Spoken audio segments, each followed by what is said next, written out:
pertanyaan, selalu ada jawaban. Dipandu oleh Yohana Margareta.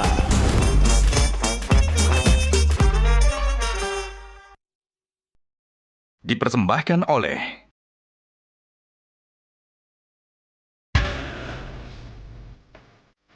Panelis kita hari ini.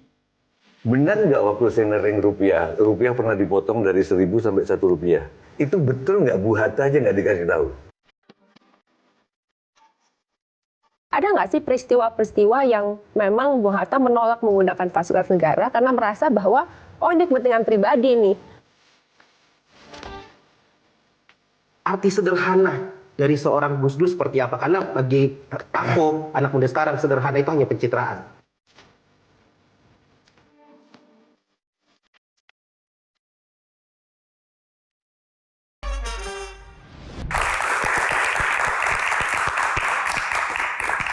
Halo pemirsa, apa kabar? Jumpa lagi bersama saya Yohana Margareta dalam program spesial Metro TV Q&A. Karena setiap pertanyaan selalu ada jawaban.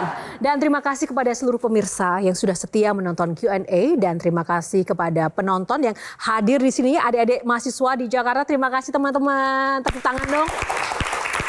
Dan tak lupa ada para panelis yang luar biasa menemani saya di Q&A malam ini. Ada Mbah Tejo, Sujiwo Tejo. Halo. Ada Kak Olga Lydia, tepuk tangannya. And Gian, influencer komika kita. Terima kasih kakak-kakak. Tidak hanya panelis dan teman-teman penonton yang luar biasa pada malam hari ini. Kali ini pemirsa, bangsa Indonesia dibangun di atas fondasi perjuangan dan cita-cita besar para pendiri bangsa. Namun, di tengah dinamika zaman, kita menyaksikan berbagai tantangan yang menguji persatuan, demokrasi, dan juga nilai-nilai kebangsaan. Malam ini, Q&A beruntung sekali kedatangan 3 narasumber istimewa, putra dan putri dari tokoh bangsa yang namanya lekat dalam sejarah bangsa Indonesia. Bagaimana pandangan ketiga sosok ini tentang Indonesia saat ini? Kita simak dulu cuplikan yang satu ini.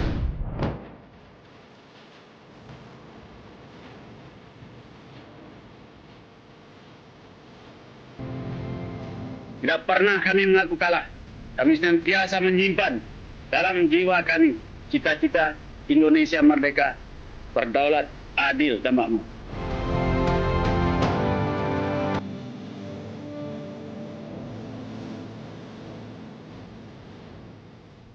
Anak muda Indonesia, saya melihat, saya optimis untuk masa depan Indonesia. Karena saya melihat anak muda di bumi Indonesia benar adalah merupakan penggerak utama.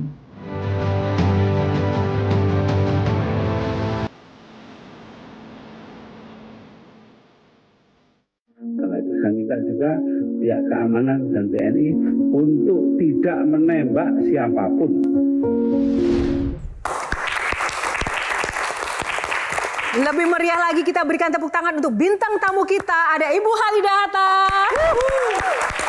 Inaya Wahid, Ilham Habibi. Tepuk tangan yang mana?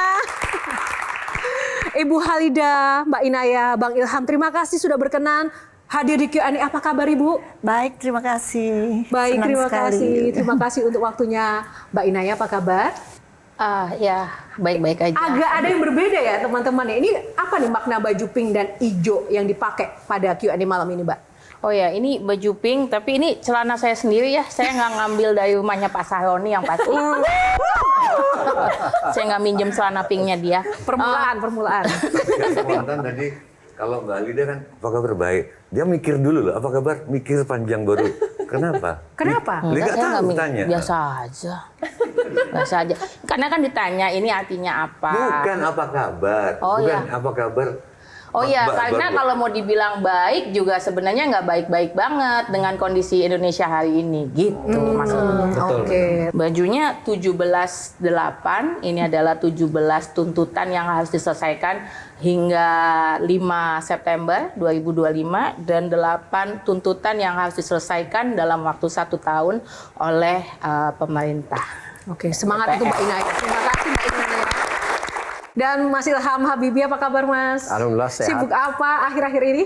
Ya, saya kan pengusaha, saya aktif di berbagai organisasi, NGO, yayasan, dan lain. Ya, jadi itulah ya. Jadi saya kira kesibukan saya fokus ke situ. Fokus di situ. Tepuk tangan buat 3 bintang tamu spesial kita. Seperti biasa, Kas Q&A, nggak afdol rasanya kalau kita tidak buka box. Kita akan mulai berbincang dengan para 3 tokoh yang luar biasa ini dengan membuka box terlebih dahulu. Mbak Tejo, untuk box pertama, minta tolong, box nomor berapa? Nih dari sesepuh nih yang harus memulai nih. 2. Ada makna apa? Kenapa memilih nomor 2, Mbak Tejo? Karena demokrasi itu pilihan kedua. Pilihan pertama nggak ada. Ya. Baik, kita buka box nomor 2. Warisan sederhana. Tepuk tangan semangatnya untuk box kali ini. Warisan sederhana, kita ingin berbicara tentang nilai-nilai para bapak bangsa yang kita akan bisa lihat dari putra-putri yang hadir di tengah-tengah kita. Tapi sebelum kita akan memulai, saya ingin tunjukkan sebuah petuah dari sosok seorang Gus Dur berikut ini.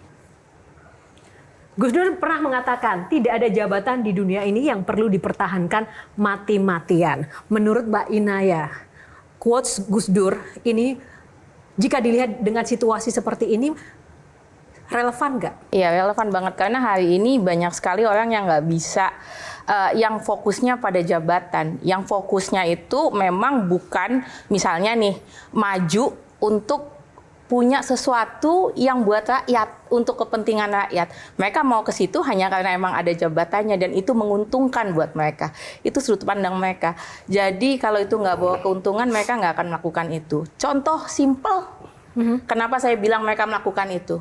Kalau mereka memang untuk rakyat, maka hari ini orang-orang yang kemarin dituduh menyakiti rakyat, pasti udah mundur. Tapi kan hari ini belum mundur. Dan itu yang dilakukan oleh Gus Dur. Karena buat Gus Dur, daripada ada tumpah darah, gitu ya. Waktu itu kalau misalnya Gus Dur mau ngeyel, bisa aja tetap mempertahankan jabatannya. Tapi itu nggak dilakukan oleh Gus Dur. Karena ada yang jauh lebih penting. Gitu. Yang jauh lebih penting itu adalah kemanusiaan. Politik itu nomor sekian. Gitu. Oke. Kita akan perlihatkan quotes Gus Dur yang kedua. Karpet itu yang beli mereka, punya uang mereka dari pajak mereka, jadi itu milik mereka. Nah, quotes ini kami ambil karena mungkin Mbak Inaya boleh mengkoreksi kalau ada yang salah ya. Ada suatu momen ketika Gus Dur open house, kemudian mengundang masyarakat dari berbagai macam lapisan dan latar belakang. Di saat itu pintu istana masih tertutup. Gus Dur bertanya kepada pengawalnya, kenapa kok tidak dibuka? Sang pengawal bilang, ini karpetnya baru. Di luar sana ada tukang sapu, tukang becak, nanti kotor. Gus Dur kemudian mengatakan quotes ini. Benar demikian, Mbak, situasinya kala itu? Betul. Itu Idul Fitri pertama dibuka untuk istana dibuka untuk open house. Tapi open house-nya nggak mulai-mulai dan staf istana itu malah sibuk kasak-kusuk. Gus Dur akhirnya tanya, ini kenapa sih kok nggak mulai-mulai gitu. Lalu mereka bilang, iya soalnya nih kita masih bingung, karpetnya kan masih baru Pak gitu. Ternyata di luar sana itu tamunya itu ada tukang sapu, ada segala macam lah lapisan masyarakat gitu. Ada mungkin pemulung dan segala macam. Nanti kalau mereka masuk karpetnya kotor, apa ini digulung aja ya gitu. Terus Gus Dur bilang, itu karpet yang beli mereka, pakai uangnya mereka. Mereka mau ngapain? Mereka mau lompat-lompat kayak mereka mau injek-injek. Terserah, mereka harus ngerasain dari barang yang dari uang mereka sendiri itu. Dari rakyat untuk rakyat. Sekarang kan juga dari rakyat untuk rakyat itu loh. Yang mana nih, Mbak? Gas air mata dibeli oleh uang rakyat. Ditembakkan ke rakyat juga. Oh gitu. Nggak gitu, Mbak Tejo. Apa sih namanya Gus Dur? Oh gitu ya, Mbak. Itu gas air mata dari rakyat untuk rakyat. Coba dong, coba yang fair dong. Apa bedanya? Ya aku nggak ngomong apa-apa kan, aku cuma menjelaskan cerita tadi. Barakuda dibeli oleh orang rakyat untuk melindas rakyat. Nggak salah kan? Dari rakyat untuk rakyat. Iya benar, tapi benar. Dan gas air mata dibeli pakai uang rakyat, dikasih ke rakyat, makanya rakyat nangis kan? terharu. Iya, pada saat kena dikasih gas air mata nangis karena ya terharu. Ih, baik banget ya pejabat kita ya ngasih. Baik banget Dina ya. Tolong Nah, agak banyak kok. enggak maksudku jangan sinis gitu loh. Gitu. Aku nggak sinis, aku cuma ngecek yang dilakukan Butut. Apa kamu kesini ya? Bicara soal rakyat, ini juga ada perwakilan rakyat melalui para panelis kita. Mungkin Gian boleh menyampaikan pertanyaan untuk para tokoh kita malam ini? Gian? Maaf, lagi cosplay wakil rakyat dipanggil tapi nggak mau denger.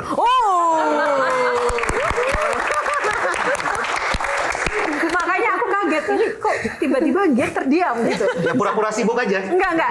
Satu lagi aku panggil, aku dapat payung. Silakan Gian. Ya emang gitu kan wakil rakyat pura-pura sibuk. Tadi menarik ya, Gus Dur akhirnya buka pintunya. Kalau itu pejabat kita sekarang ya nggak bakal pernah dibuka tuh pintu. Pintu-pintu itu nggak bakal pernah dibuka. Tapi menarik untuk kita belajar dari seorang Gus Dur. Romo Franz Magnis pernah cerita bahwa dia pernah melihat Gus Dur mau kunjungan ke luar negeri, baju-bajunya malah dimasukin ke dalam kardus. Kardus. Kayak orang udah mau kayak mudik. Dan ada di lain cerita Gus Dur cuman punya 2 jas. Bahkan sampai mau foto pun hanya jas itu aja ya Mbak ya. Arti sederhana dari seorang Gus Dur seperti apa? Karena bagi aku, anak muda sekarang, sederhana itu hanya pencitraan. Ngerasa cukup, jadi nggak perlu ngambil yang bukan haknya. Itu yang sebenarnya penting. Dan ada, kalau buat Gus Dur itu ada hal-hal lain yang jauh lebih besar daripada misalnya jabatan.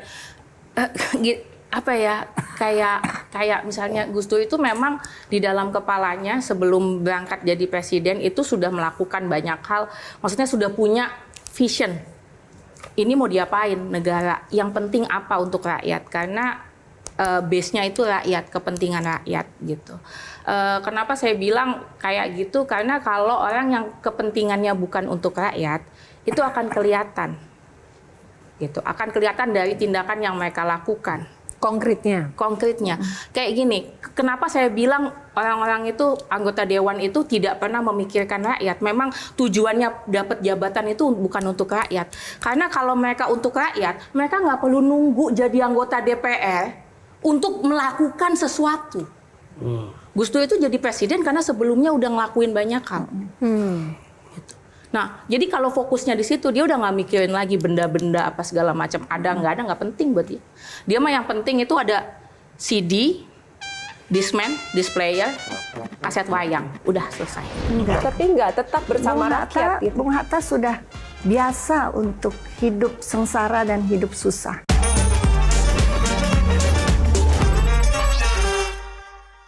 Dipersembahkan oleh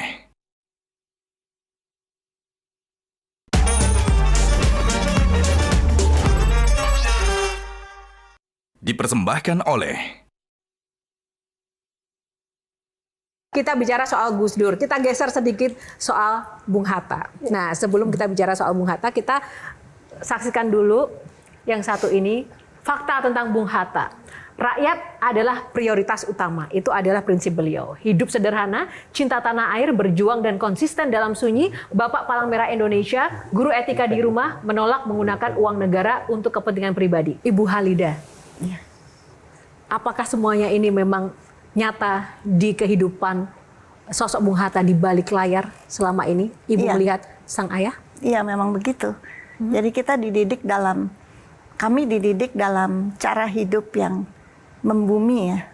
Jadi misalnya ada uang segini, ya kita hidup dalam keuangan yang kita punya dan buka-bukaan di dalam rumah. Mampunya kita apa dan prioritasnya apa, tetapi utamanya selalu memikirkan sekeliling kita. Makanya waktu Bung Hatta meninggal kan sampai Pak Rusdan Abdul Ghani mengatakan penjaga hati nurani bangsa. Karena memang hatinya selalu kepada rakyat dan perjuangannya itu memang itu. Jadi, kalau kita melihat para pendahulu kita, keluarganya cenderung memiliki sikap hidup yang sederhana, bahkan juga tidak bergaya hidup mewah.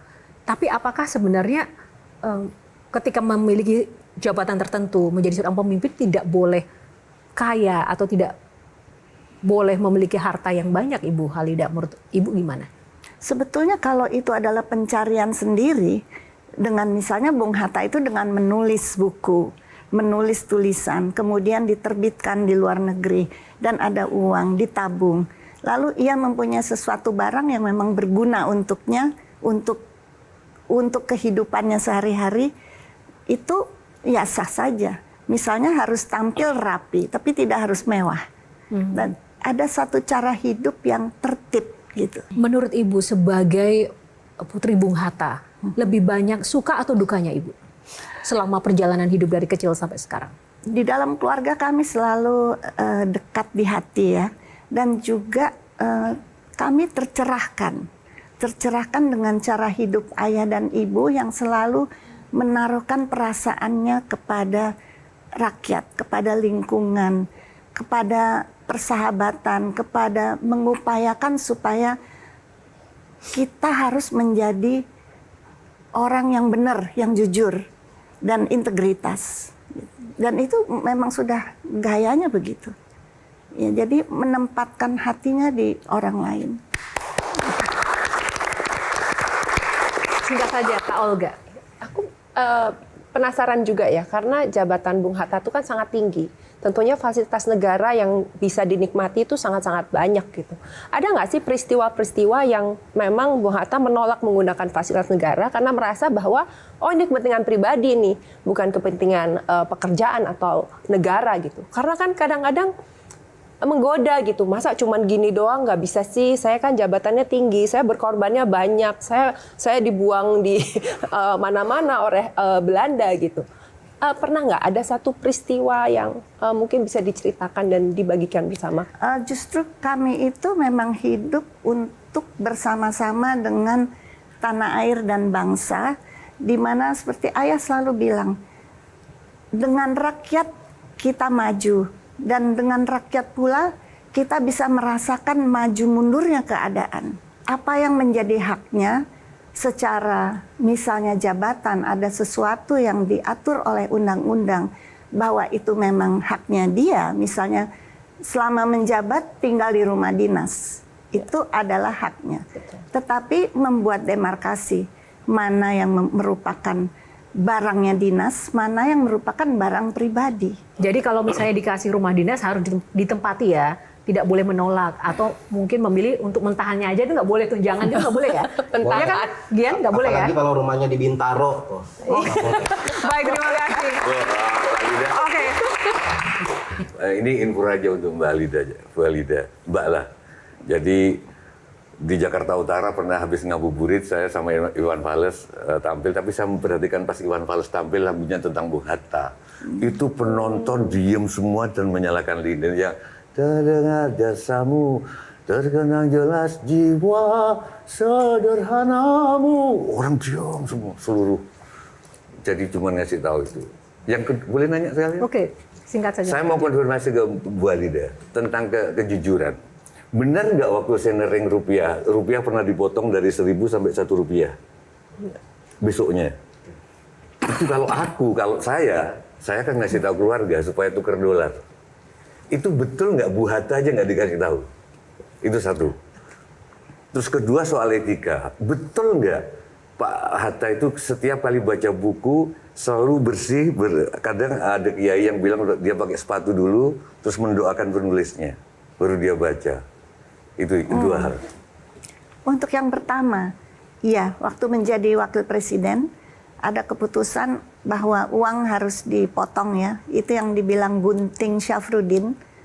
Memang waktu sudah terjadi, ibu saya bilang, aduh kenapa ayah nggak bilang gitu. Lalu jawab ayah, ya kalau saya mengatakan nanti Yuka akan bilang kepada Mami, nanti Mami akan bilang kepada teman-temannya, dan ini kan rahasia negara.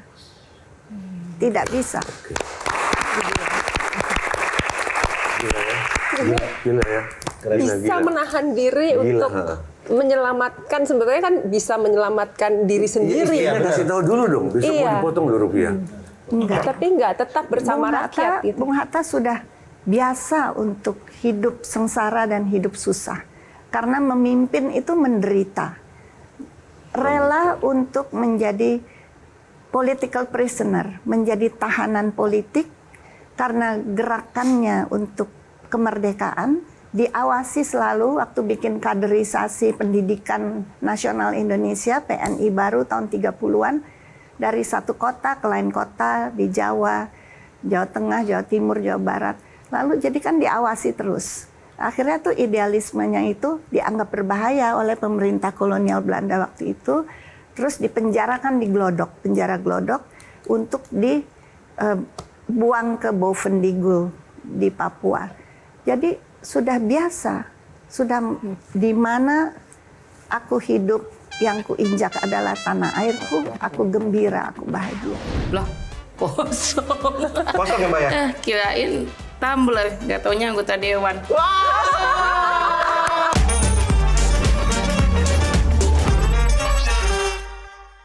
Dipersembahkan oleh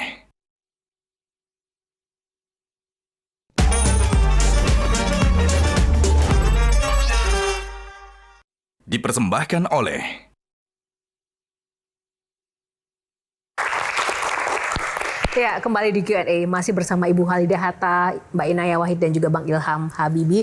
Nah, sebelum kita lanjutkan perbincangan, tadi kita masih ingin berdiskusi tentang pertanyaan kedua Mbak Tejo tentang buku ya Mbak Tejo. Karena Pak Hatta itu kan erat kehidupannya dengan buku beliau. Iya. Iya kan? Iya, ribuan ya bukunya ya. Ribuan buku. Kalau sekarang kan memang kayak literasi itu kurang ya Mbak Tejo. Itu maksudnya di rumah politisi nggak ada buku sekarang. Maksudnya gitu. Iya, adanya kemarin sih temuannya nggak ada bukunya sih. Nggak ada buku yang lain. Nggak ada buku tapi ada Iron Man. Itu artinya isi kepalanya nggak ada tapi melihat rakyat cuma mainan. Oh wow, tentang giat. Ngeri. Boleh minum nggak sih? Boleh Mbak, boleh Mbak, silakan minum. Kenapa haus Mbak? Loh, kosong. Kosong ya Mbak ya? Kirain tumbler, nggak taunya anggota dewan. Nggak ada isinya. Aduh, ngeri-ngeri sedap. Baik, Ibu Halidah Hatta, mohon harap bersabar ya malam ini ya. Ibu boleh berkenan menjawab tadi pertanyaan Mbak Tejo? Kalau di rumah memang kalau duduk di mejanya baca buku memang rapi. Jadi pantalon, terus sepatu yang kita bilangnya sepatu sandal ya. Ya, seperti khas orang Sumatera Barat ya. Dan kemeja yang rapi. Tapi kalau mendoakan penulisnya, saya sendiri nggak lihat ya. Seberapa sering, seberapa banyak buku yang dibaca Bung Hatta setiap hari Ibu? Bukunya banyak, tetapi tergantung apa yang sedang mau ditulis. Ibu juga sering dipaksa untuk membaca buku atau tidak? Nggak ada pemaksaan, tetapi sudah menjadi bagian dari budaya keluarga ya. Bung Hatta koleksinya buku ya. Kalau Gus Dur koleksinya apa? Sama, buku juga. Buku juga. Kalau Pak Habibie? Sama. Buku. Jadi saya Kesimpulannya apa? Jadi kesimpulannya, seandainya, ini maaf ya, maaf Bu Halidah, maaf ya Mas Ilham.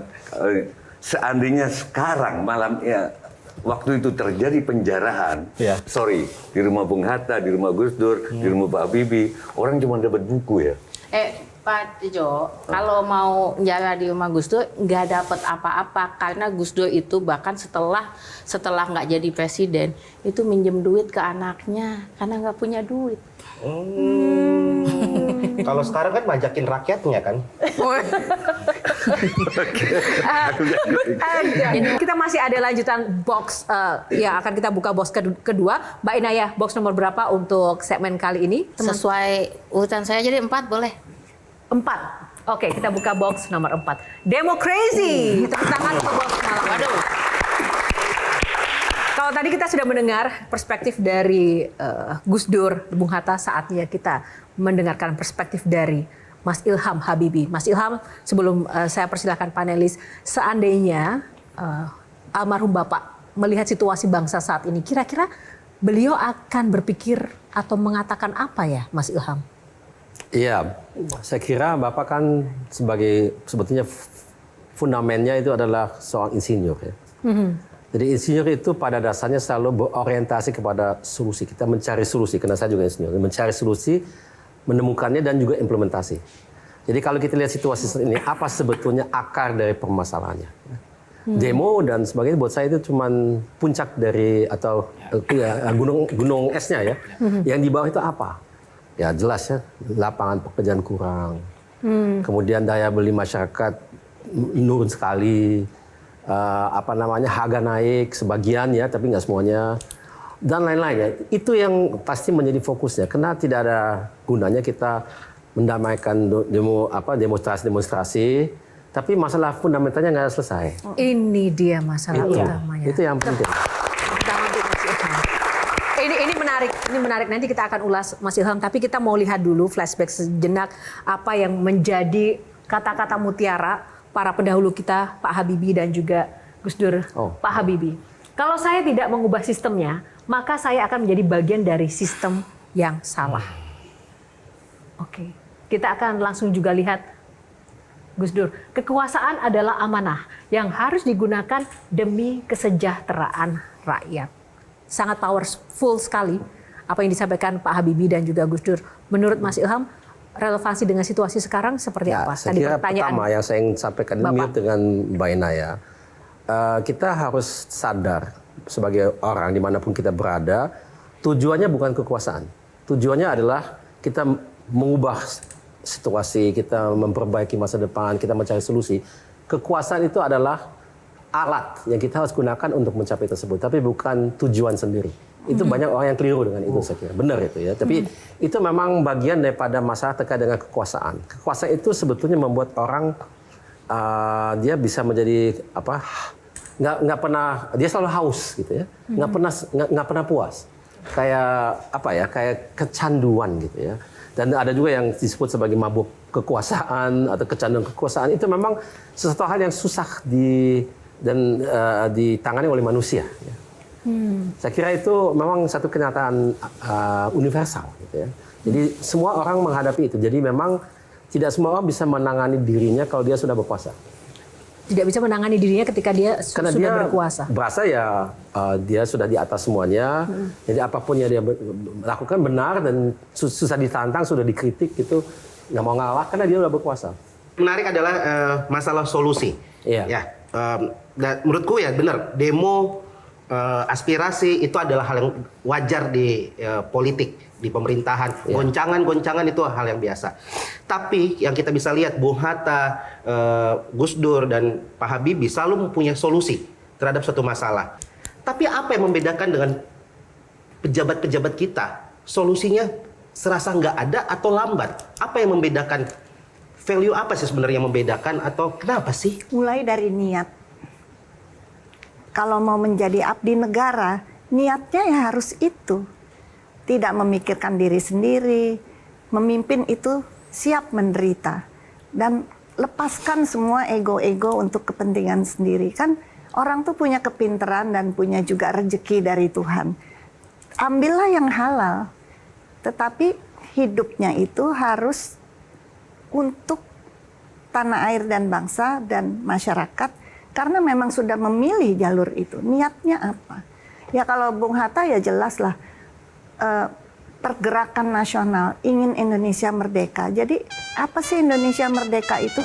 Supaya rakyatnya bahagia. Habibie yang mengajarkan kita ketenangan dalam situasi apapun. Dan terima kasih buat para pejabat kita yang sudah mengajarkan kita bahwa badut tidak hanya ada di acara ulang tahun.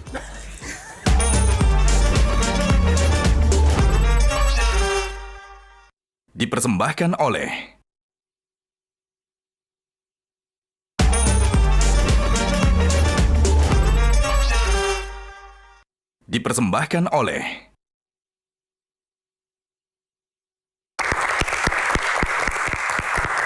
Terima kasih masih bersama Q&A dan langsung saja kita akan awali dengan buka box lagi di segmen kali ini. Gian, minta tolong Gian, buka box nomor berapa? Karena situasi hari ini ada di presiden nomor 8. Ya, ngerempet ya Gian, aduh. Iya, 8 ya, 8. Anak bangsa. Oh, pas banget.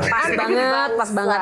Nah, bicara soal anak bangsa, ini kita mau diskusi bersama ya. Iya. Kita sering dengar sekali istilah nih, tagline, jangan lelah mencintai Indonesia di tengah situasi yang saat ini sedang kita hadapi. Dan itu kita pernah dengarkan juga beberapa kali, bahkan pemimpin-pemimpin kita. Nah, pertanyaan yang saya kumpulkan ini dari netizen. Bagaimana sih caranya kami, Gen Z, anak muda ini, mengimplementasikan jangan lelah mencintai Indonesia ketika situasinya sekarang? Iya, yang pasti sih segini. Kalau jangan pernah lelah mencintai Indonesia itu benar. Dan saya yakin teman-teman juga mencintai Indonesia. Seperti yang di sini semuanya pasti mencintai Indonesia. Yang nggak dicintai cuma pemerintahnya.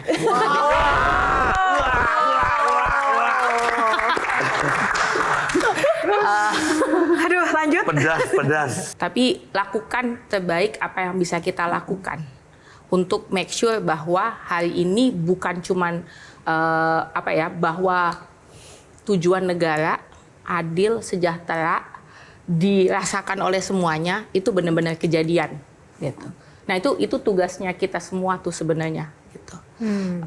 Tugasnya mengingatkan yang kerjanya nggak beres, yang melenceng, nah itu tugasnya kita juga gitu. Jadi kalau ada apapun yang melenceng, ya kita perlu berdiri gitu. Jadi hari ini jangan sampai, apalagi kalau ini masih ada nih gitu, yang jangankan ikutan, misalnya saat ini dalam situasi hari ini menyuarakan gitu ya, jangankan ikutan menyuarakan, udah nggak ikutan masih nggak apa-apa deh lah kalau itu, malah nyinyir ke yang ikutan.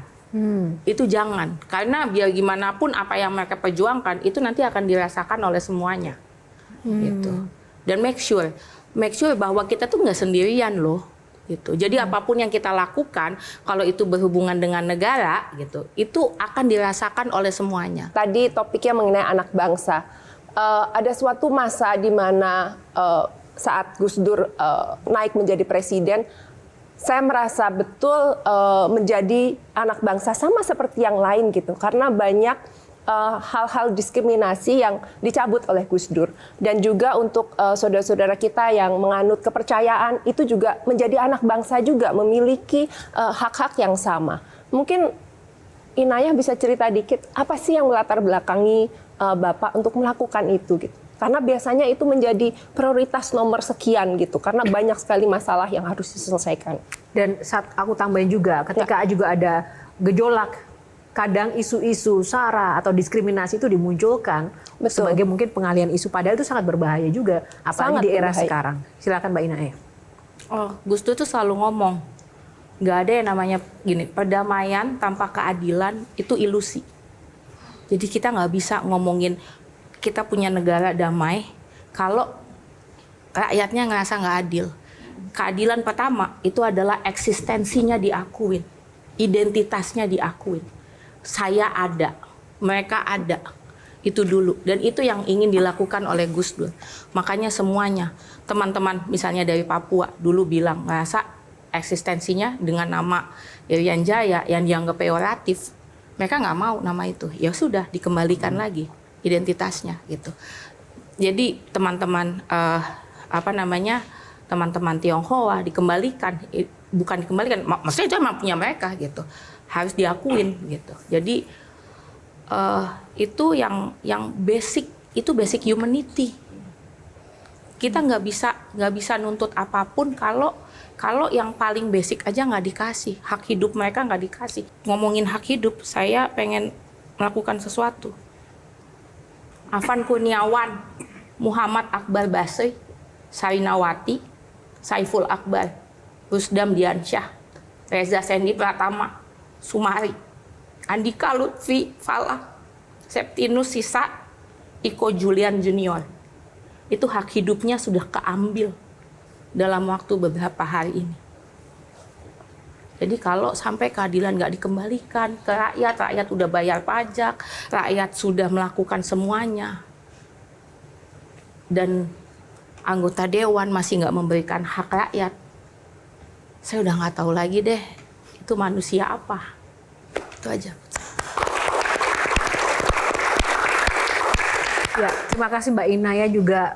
Di forum ini juga kita terus berdoa untuk rekan-rekan kita yang tiada karena apa yang terjadi pada bangsa ini. Semoga pengorbanan mereka melalui apapun yang peristiwa kemarin yang terjadi ini benar-benar menjadi sebuah pemencut tersendiri untuk menyadarkan seluruh pihak, khususnya pemerintah maupun DPR, untuk bisa lebih lagi fokus untuk kesejahteraan bahkan keadilan masyarakat.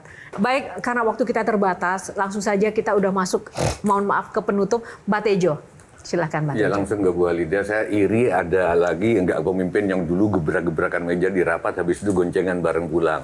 Kalau yang saya tahu dari Bung Karno sama Bung Hatta, dia sudah pecah dari Dwi Tunggal, Tapi kalau nggak salah yang melamar melamar atau yang menikahkan Bung Hatta, Bung Karno, betul nggak? Yang menjodohkan. Yang menjodohkan. Banyak udah pecah tapi jodohin. Oh. Terus kalau Pak Ilham yang saya tertarik adalah bagaimana seorang pemimpin itu dibiarkan menjadi dirinya sendiri. Saya tertarik ke bukunya Tuti Aditama tentang Bung Karno dari Pare-Pare ke Aachen. Bung Habibie itu kalau makan cemong, mulutnya cemong. Terus ditanya sama Bu wartawan ini, nggak dimarahi. Jawabannya Bu Ainun menarik. No, he is my lovely little boy. Biarin.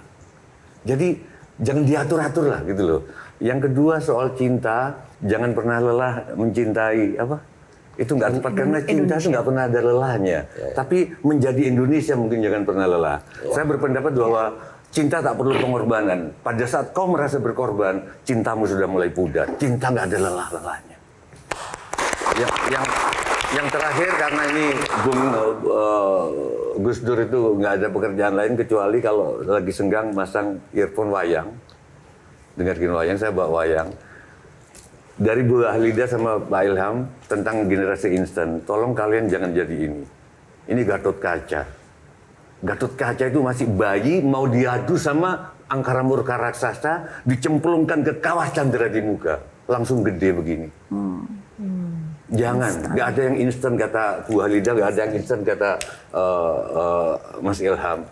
Kawah Candra di muka dulu berupa neraka, tapi mungkin sekarang bernama Mahkamah Konstitusi. Yeah.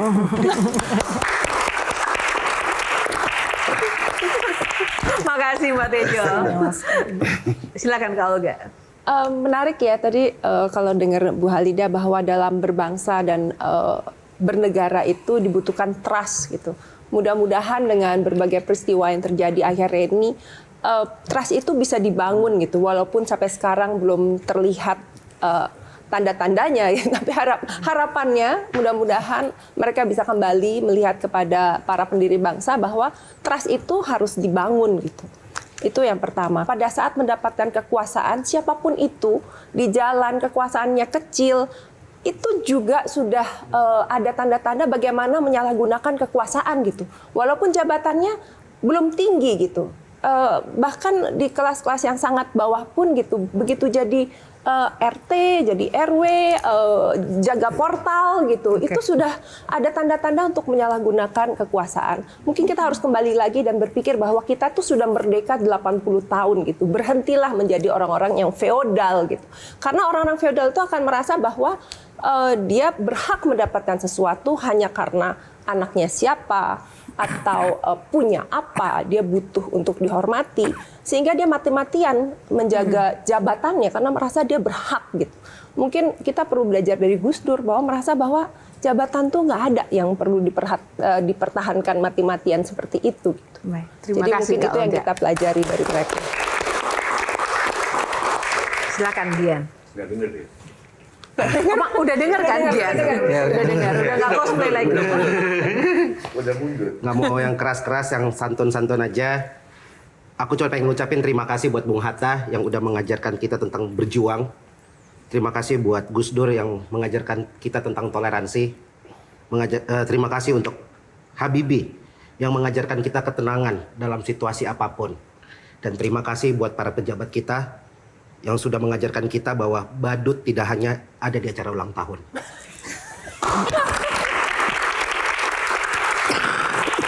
Terima kasih Dian, Kak Olga, dan Mbak Tejo. Baik, closing statement langsung saja dari Mas Ilham dulu, singkat saja closing statement, pesan untuk pemirsa Q&A di rumah. Kalau mengacu ke tema hari ini, Indonesia masa gitu. Ya. Kalau menurut saya, kita sadar ya memang demokrasi itu perlu waktu. Semuanya memperlihatkan pada dasarnya negara demokratis itu rata-rata lebih baik daripada yang non-demokratis. Baik. Jadi itu harus tetap percaya. Jangan kena lelah, menyerah, cinta dengan Indonesia dan cinta dengan Indonesia saat ini. Seperti ini. Itu Terima aja. kasih Mas Ilham. Apapun situasinya. Apapun gonjang-gancing demokrasi itu ada di semua negara kok. Ya. Jadi jangan kita malu kayak kita kayak gini.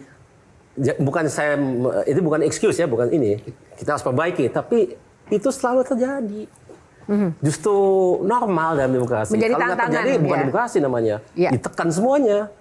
Ya kan? Itulah Beda itu. kenapa kita nggak boleh menyerah. Seperti kata Pak Habibie. Betul sekali. Baik, Ibu Halida, Saya setuju sama pesan buat pemirsa dan generasi muda kita. ya, kita dengan kejadian-kejadian ini ya kok sekarang kita begini ya. Jadi terutama dari pihak penguasa yang mempunyai otorita, hargailah manusia dan selesaikanlah masalah-masalah yang terkait dengan kemanusiaan. Jadi masalah tidak hanya di ibu kota, tetapi di seluruh tanah air kita, hargailah manusia. Berilah satu, ya bukan apa ya, satu peluang yang besar untuk mendidik bangsa dengan baik, memberi literasi kepada masyarakat dan komunikasi yang baik. Semua jangan diselesaikan dengan represif, dengan menakut-nakuti. Sebab Indonesia itu adalah yang sudah dipilih republik bentuknya dan demokrasi sistemnya. Bung Hatta pernah mengatakan demokrasi bisa di Indonesia bisa satu waktu seperti kehilangan dari esensinya. Tapi percayalah bahwa kita akan kembali. Dan itu semua adalah karena manusia yang mau sadar bahwa kita adalah satu bangsa dan kita, negara ini, tanah air ini bukan untuk kita sekarang, tapi untuk kedepannya. Rawatlah Indonesia dan jangan digaruk kekayaannya. Adalah untuk kita tumbuh bersama, untuk masa depan, untuk peradaban. Dan itu adalah cita-cita dari para pendiri bangsa maupun para pemimpin yang cinta kepada rakyat. Baik, tepuk tangan luar biasa untuk Ibu Halida. Terima kasih Ibu Halida. Pamungkas, silakan Mbak Inaya. Iya, demokrasi itu bukan yang paling baik ya. Maksudnya dia nggak perfect, dia nggak sempurna, banyak kekurangannya, tapi dia yang terbaik yang bisa kita punya saat ini.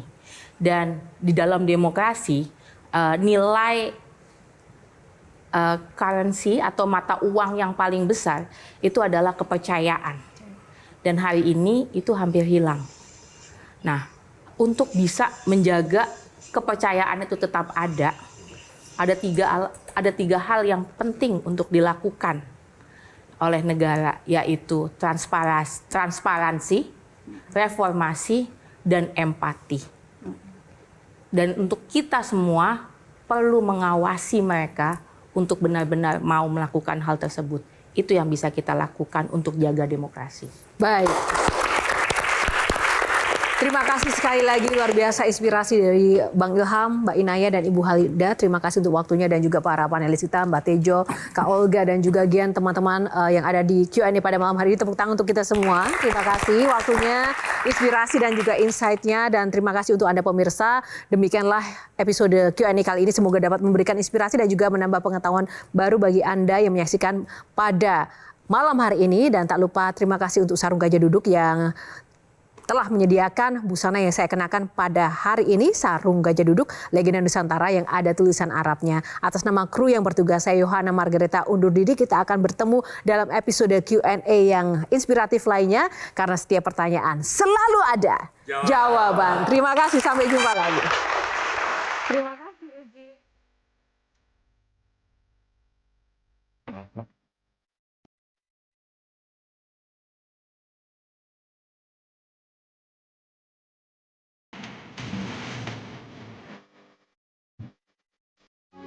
Metro TV.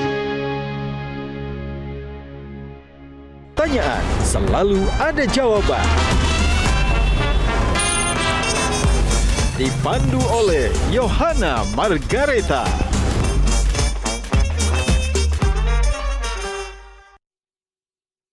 Dipersembahkan oleh Jelajahi cara baru mendapatkan informasi. Download Metro TV Extend sekarang.